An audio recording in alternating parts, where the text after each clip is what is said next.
Hey, good morning, everyone. It's a happy Wednesday, and in relation to the topics that we have discussed about Microsoft Office, this is education.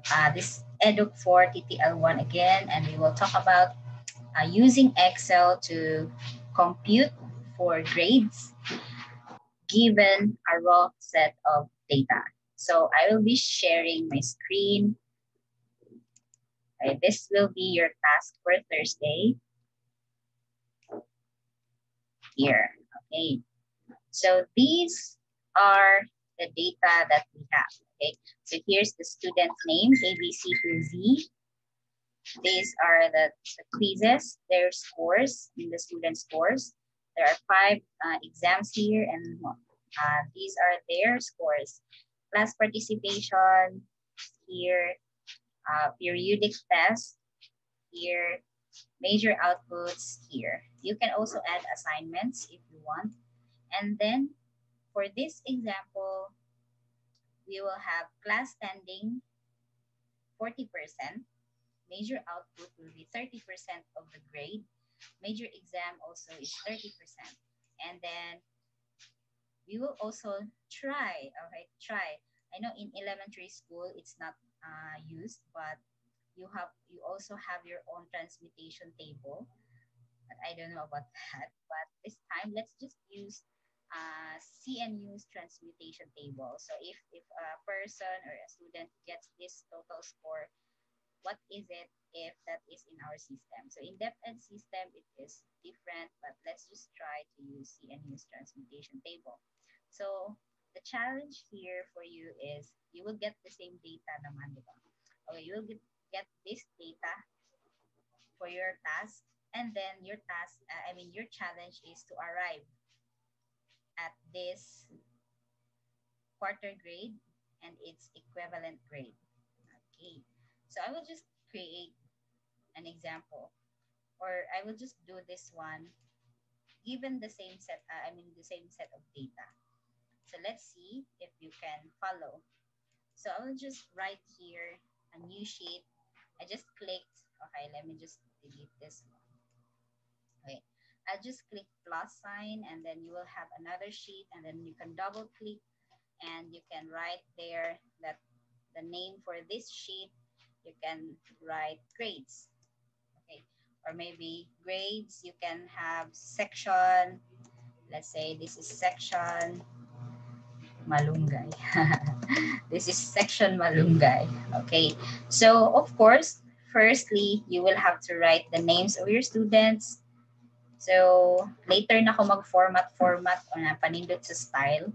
Anyways, I will just copy. So these are my students. And then firstly, let's compute for the class standing. Okay, class standing. So what consists of the class standing? They are the quizzes, participation, assignments, all other na mga scores except for major output and major exam. So muna sila tanan ang class standing. So, ari, let's just copy the quizzes, copy all. So I just used Control C and Control V. Or if you want to put some space there, okay, mag space tayo. Tapos there, okay. And then let's just copy the data for class participation also.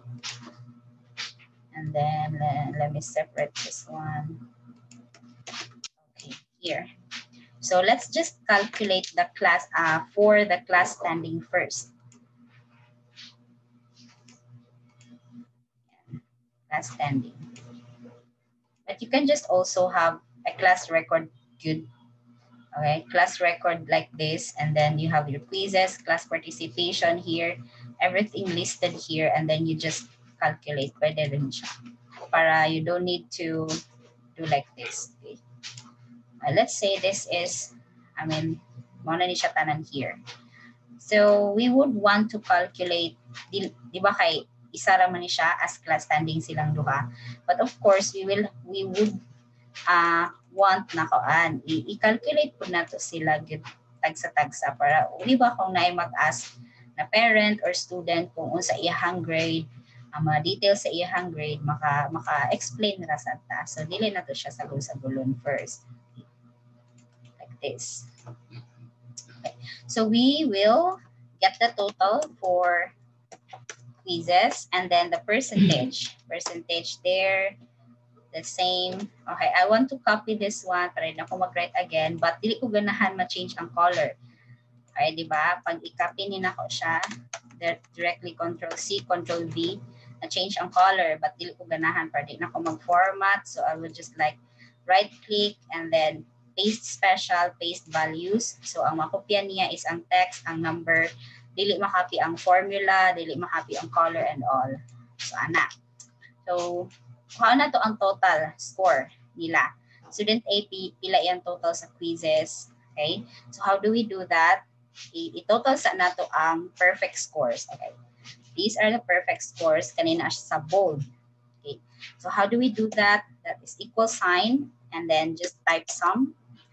Close, open parentheses, and you can just click the arrows in your keyboard and highlight all these kanina mga numbers and then just click enter. And so just click enter. Tapos just copy the formula and then I'm using shortcut sa keyboard ha, okay? Copy, Control-C, tapos i-down mo siya, use arrow down, and then press Shift, okay, press Shift, and then while press, kuansad, nag-press po ka sa arrow down, so maingana na siya, and then Control-V. So makapy na niya tanan na formula. And then to check, nasakto imuhang gi-add, okay? Let's say, hani siya, diba? So tanan niya here, mo iyang gi-add. Tanan sa here, mo iyang gi-add. So sakto atong formula, okay? Percentage here, sa man pasabot na ko here sa percentage. Gusto na ko mahibawan kung pila ka percentage from the total. I mean, ang ratio sa score sa student to the total. Okay, 270 man ang total possible nga score, di ba? Perfect score dapat. Pero pila man ka percent lang ang kang student. So here, let's have equal sign. The student's score divided by the total score or the perfect score times 100. Okay, so sa kanina example is 100 siya. Tamto sa total score. Then let's copy the formula here. If nakita ninyo, 100 gihapon siya. Pero nga na 100 man na siya niya. Ang score ni student 240 raman. So silbi 240 over 270, di ba? So dili siya 100. It's because atong formula nga gi-copy is na-save siya. Okay, kung ingana siya, ni-copy na to, mahugman siya nga 240 divided by 240 gihapon. Pero we want that 240 divided by 270. So, unsaon na to ang formula para ma-lock siya. Okay, the term is para ma-lock siya sa 270. So, asa man si 270 here? Diba si 270 kay kanina sa H3.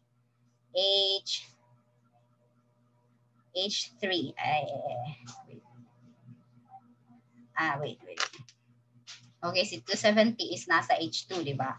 So, i-edit na nato diri sa first pa lang. I-edit na to, i-lock na to siya, butangan na siya $sign.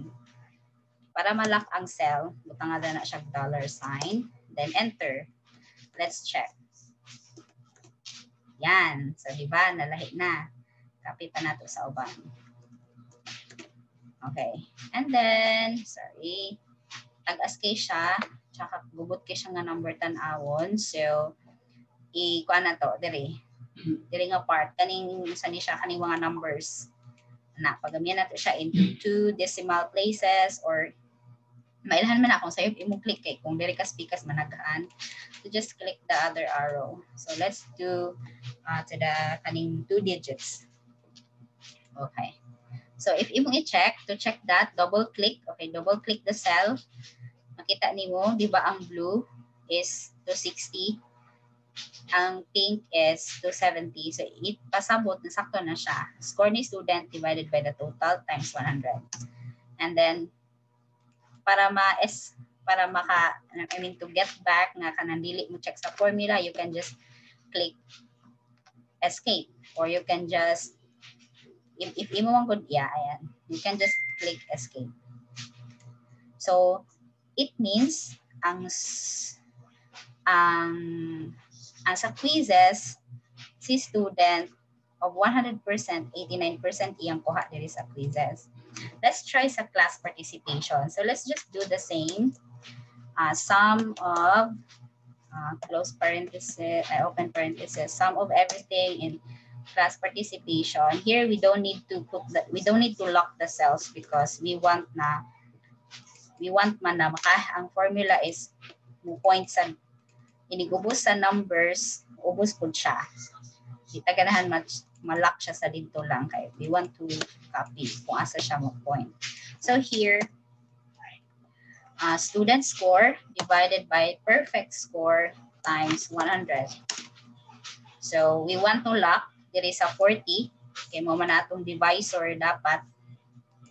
Okay, so let's just put $sign sa second. Dili na to butang dollar sign ang first ha. Kay dili man nato gusto nga i-lock siya dira sa first tanan sa 40. Gusto man nato nga mag-move ang formula pababa sa ini-copy sa formula, but we want to lock the second one, which is the divisor. Okay. So mo ni ihang score here. Si student B 75 iyahang class participation, 88.9 iyahang quizzes. And then let's try to calculate sa ihang class standing. So si class standing is total sa duha. So let's say mo ni ihang total na class standing and then mo ni ihang percentage sa class standing.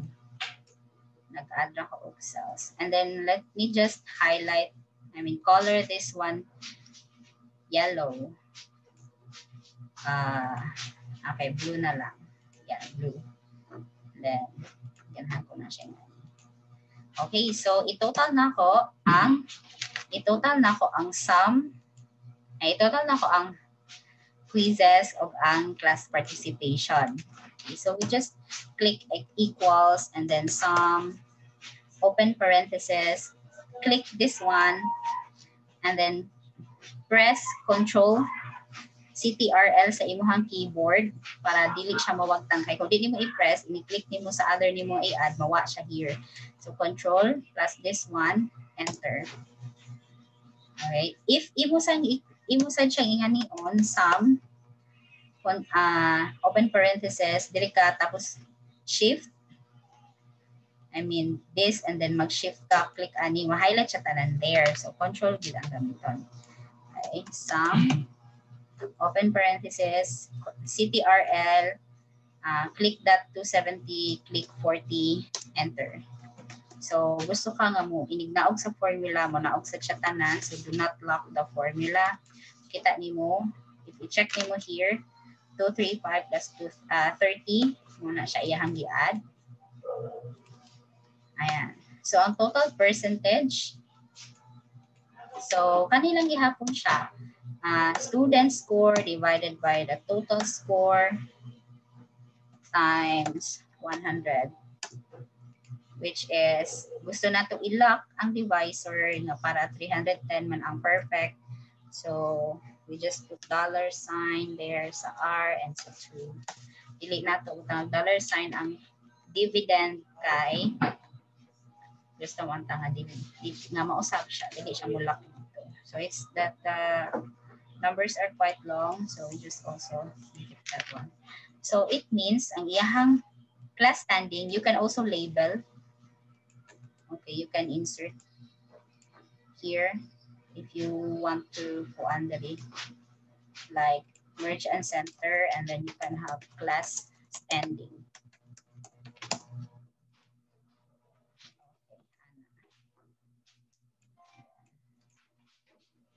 Pwede kaya na siya. Okay, so humanatag calculate sa class standing. Okay. Ali na sa other criteria, pero taas kay siya, no? Taas kay siya. Para kuan, para dili kay taas imong tanawon, hindi mo na siya ma-delete. You can actually hide. Pwede siya ma-hide. Ana, Pero dili ko ganahan og hide kay dangerous na siya. Basin di ay naahay ma-alter na data niya. Matago siya ba. So I just want to use this one. Wait. Nasa sa view. Nasa sa data. Sa view, nasa sa data. If makita ninyo sa upper right, na-dire group, ungroup, subtotal. So gusto na ko buhaton is i-group na ko sila. Okay, i-group na ko na sila there. So if na-notice ninyo na asya kani nga bar niya na siya murag minus here. So if i-click na nimo minus, magamay na siya. Di makita nimo na i-plus here. I-plus nimo, madako na siya. Kasabot there, na siya group of data nga na-dira. Okay, so makita na ko here is class standing na lang. So I will just add. Okay. Sige, isunod. Manado sa participation quizzes. Sige, let's add major outputs. Ayan. So let's add major outputs there. Ayan. So mo na iyahang duha ka sana.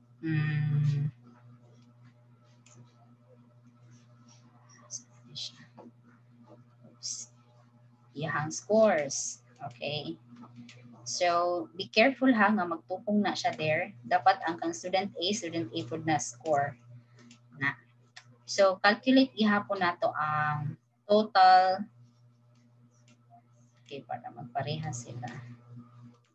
So, total, and then percentage. Wait, percentage. Why? Okay. So, bold sa na ako there.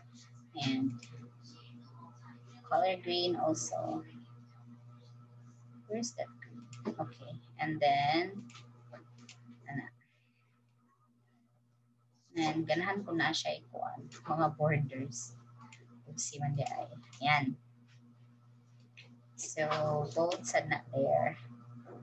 Nawala ang color. I should have copied it. Anyways. No. Not the red color. This one. Yes. So, sige. Let's have the total. So, again, let's sum. Open parentheses. Highlight the numbers. And then, okay, let's just put that center. Yeah. And then copy the formula. Yan. So, paspas na no. Tapos, here, percentage, student score divided by the total score times 100.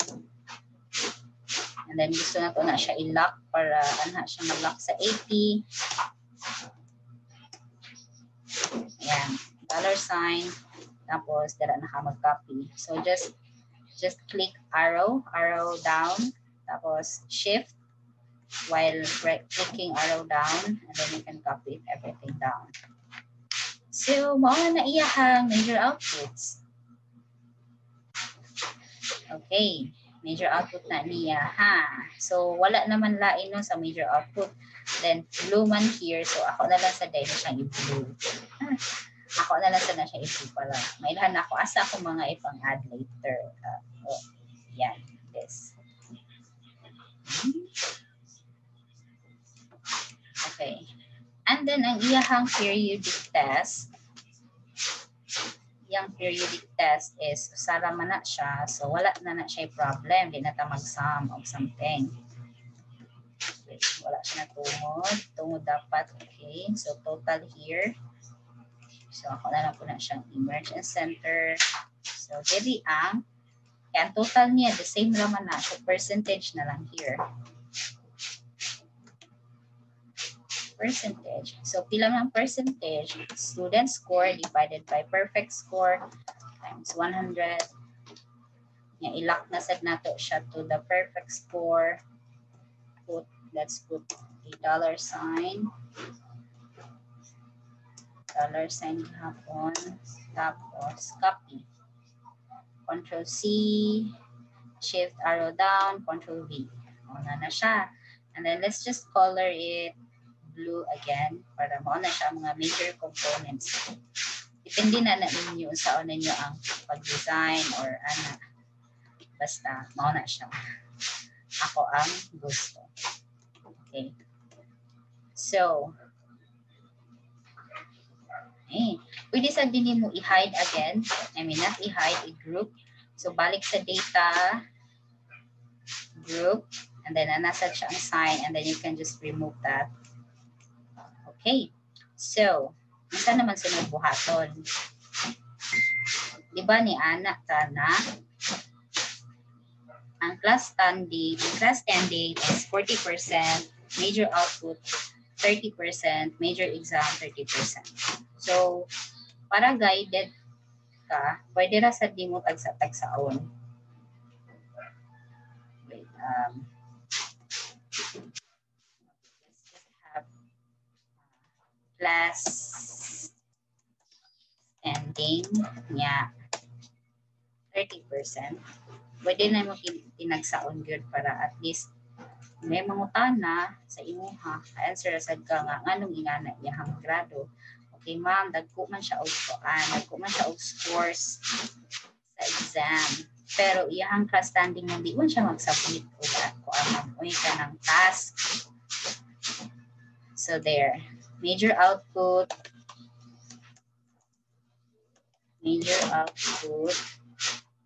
No. Class standing is pila? 40. Dari ang 30. 40%. 30%. And then major exam. So class standing can also have quizzes.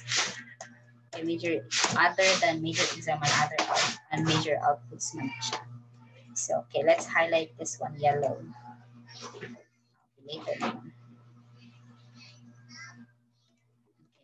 So unsa na to siya pagkuha. Okay. So kinahanglan kuhaon nato if this is the score niya sa class standing ni student A, kuhaon nato ang 40% sa iyang score sa class standing. So ganahan kong shortcut. Pero let's just tagsa-tagsa. Okay, this one. So ano siya? Total score gihapon nato gihapon na siyang paan. Okay. So if 100 iyang score, total score, okay? So that will become okay, equal sign and then i-click ni mo ni siya, total niya, ari ka sa percentage. Okay, mo man na iyahang kuan, final score compared to the 100%.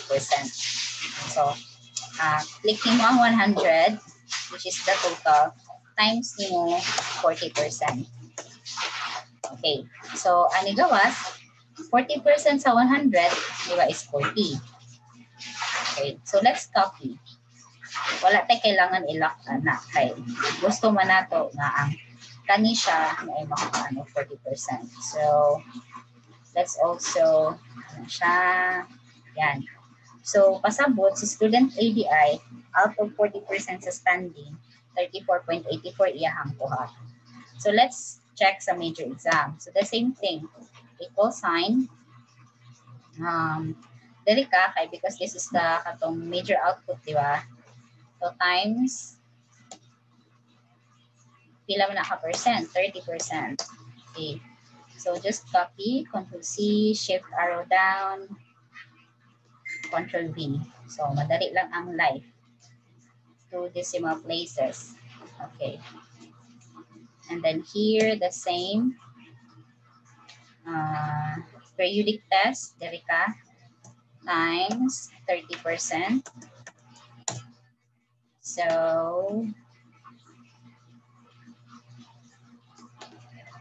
ayan. Tapos decimal places. Let's fix the decimal places. So, here. Mauni siya tanan. Okay. Para ma-check na to, sakto atong i-calculate. Ito ang sa natong total. If i-check na to if 100 pa siya. Okay. Sum. Okay, that's 100%. Okay, let's try here. Sum na to. Wait, dili siya dili data ito. Kay percentage na siya there. Okay, sum again, dili ka sa numbers. Yan. Then copy. Control-C, Control-V. Here. Yan. 2 digits. So, pasabot.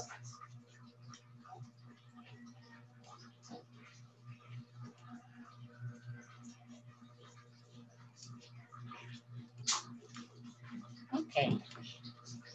So, kaning total, pwede na nato ilistan og, for example, first quarter na niya grade.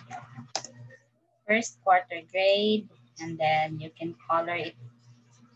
Mas lahi na color if ganahan ka para, ayan. Okay, so muna na iyang first quarter grade.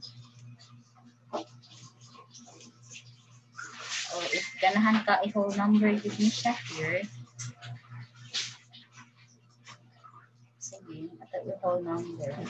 Ayan, whole number na siya. So, and then ito i-bold. So, pag nag-ask ang imong parent or student na miss, ay, ma'am, ano man ni siya, ma'am, na dako man kayo ni siya score sa let's say, asa may dako score here. Dako man siya score here sa kana exam, 95, hapit ko to na perfect.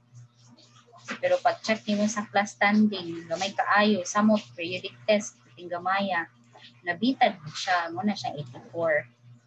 And then, diba? Napad dito here, diba? Na walay scores. O, diba? Walay scores. Nya.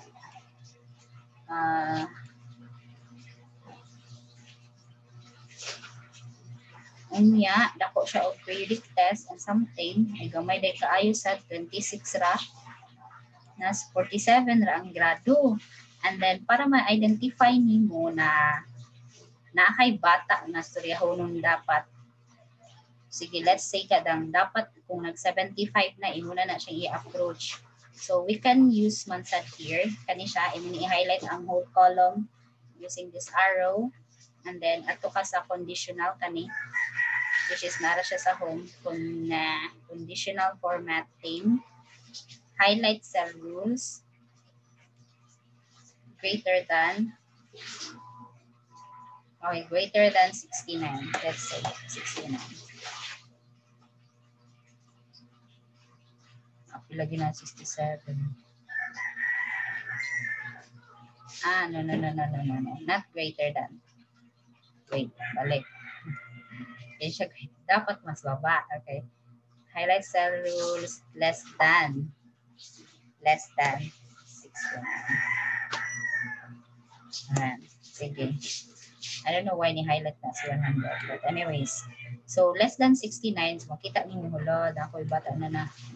Not 69. 75 man ang passing. Wait, balik. Less than 75. Sige, pag nag-less na og 75, tawag ko na naman siya. So, ma-highlight here na, ay 67, 72, 47, 74. So, kung sama na siya nga student, para siya, si student B. So, muna rin na imo i-approach para maka-give ka og remedial and something and all. Okay, so muna na iyahang final grade. Let's check if sakto ba sa ato ang ikuan ganina. Giset. Dire sa challenge. Okay? Let's check if pariha ba siya. Okay. Wala na.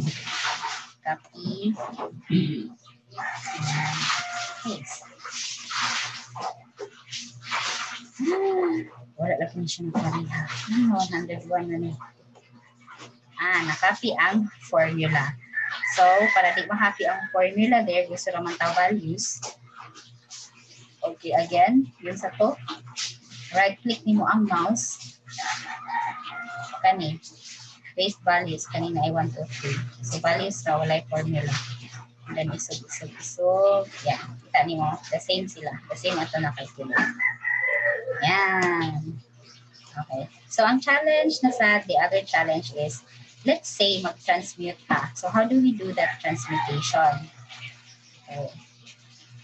So, Depende na sa school ha na ihatag ng transportation. But let's use pare-pareha sa CMU. Kanang 1 to kanana pang college. So, pang college ya, dili sa CMU.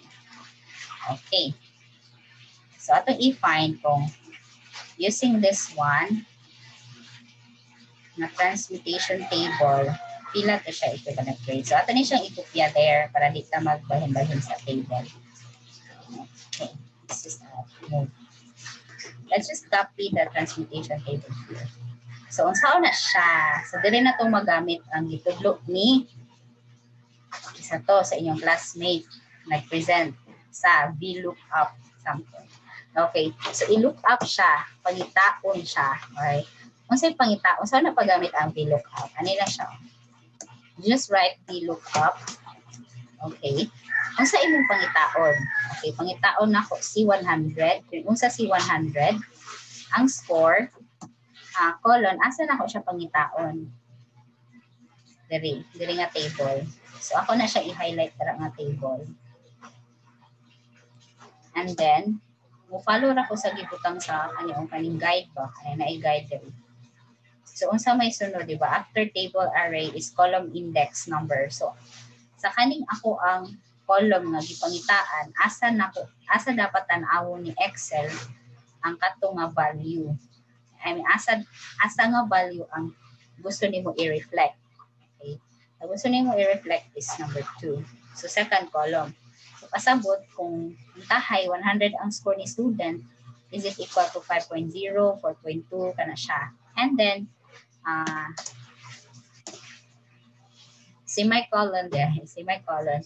And then, na-ay command here is, gusto ba nimo ibutang true or false? So, true means, here, the values in the first column sa katong imuhang table must be sorted in ascending order. Approximate match. Okay, approximate match. So, kanang duol-duol. Kung kani, si false, exact match man siya. Pero dili man ta makagamit sa exact match. Kaya makita nimo ang transmutation table. Dili biya ta ng number na equivalent. So, ang pinakaduol niya, approximate. So, we will use true. And then, close parenthesis, enter. Five definition.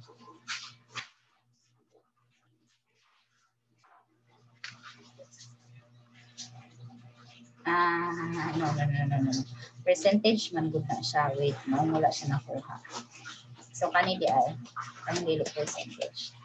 VLOOKUP, itaon ako si 100 sa table. Itaon ako si 100 sa table. Asa nga table? Kani nga table.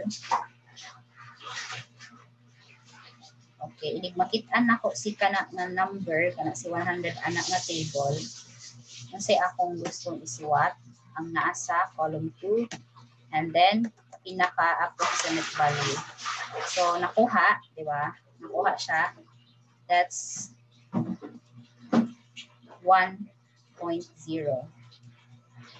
Okay, na lang. 1 na siya. Okay? So, 1.0. Sakto, di ba? Ayan. Walay 100. Pero 99 going up, that's 1.0. So, i-copy na to. Gana ba ang copy here? Gana ba siya? Okay. Tanaw na to. Na-notice ninyo, diri, nibaba sad, ninaog ang table. Diri, ninaog ang table. So, it means we have to lock the cells here. Nga anha na siya mangita. So, ang sa buhato na to, i-edit na to ang formula. Asa man na si kaning table, naka-pink siya, di ba? Pink here, kanina sa formula. Naka-pink. So, kaning naka-pink, ang mga numbers there, ato na siyang butangan o $sign para ma-lock. So, i-copy na ito, balik. Okay. I-try click.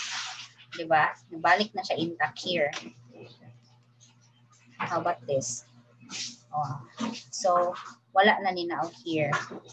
Okay, wala nag-isob. Dire nag-isbog. So, ana na siya. So, let's just copy again. Some more formulas here. And then, so, na iyahang equivalent code.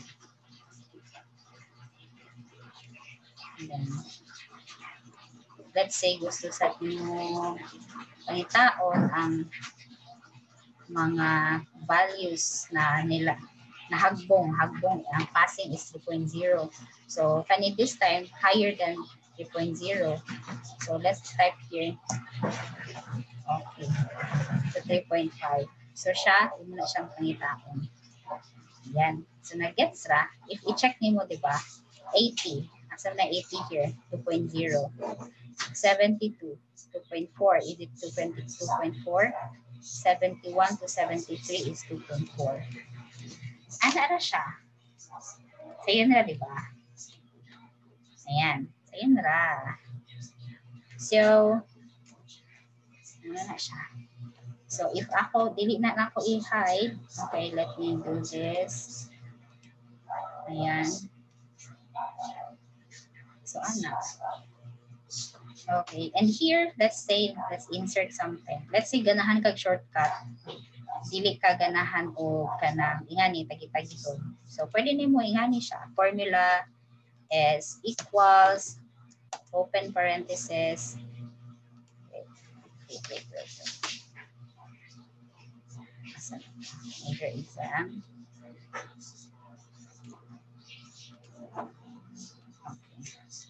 Okay na. So let's say di ka ganahan og ingani kay tinamban ba ng style, okay? Gusto nimo diretso, okay? Just open parenthesis and then sum here times 40%, close parenthesis, plus total ni major output, open parenthesis, total ni output times 30%, close parenthesis, times total ni, percentage ni, ayan. Uy. What happened?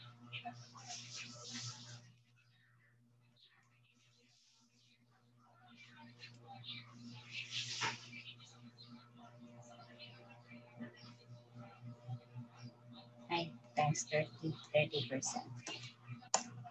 Ayan. Nakalagay ay times 30%. And then, copy. No need to lock cells. Kaya gusto man kayo. Naog sa uban, naog siya tayo. Naog siya with the formula. So, okay, let's just make it phone number. So, if you compare nimo, di ba? Okay. Let's make it all orange. Okay. Diba? Pareha siya. Pareha siya here. So, ano? Okay, that's it. So, again, ako ni siya i-delete actually. Ako ni siya i-delete. Dili na ako i-upload og send. And then, your challenge is to make like this. Exactly the same. Exactly the same results. Using exactly the same data. Yan. So, sana ni siya.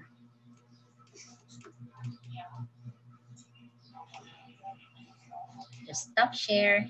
And that's it. Good luck with your task, guys.